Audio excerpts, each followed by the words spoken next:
Ang bawat paggising natin sa umaga ay isang napakagandang biyaya, kaya dapat lagi tayong nagpapasalamat sa bawat araw na ibinibigay ng Diyos sa atin.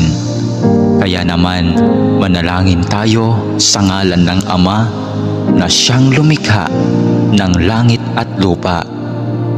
Amen. Ama naming makapangyarihan sa lahat, maraming salamat po sapagkat ginising mo ako ngayong umaga. Isang bagong araw na naman ang aking haharapin. At dahil dito, lubos-lubos ang aking pasasalamat.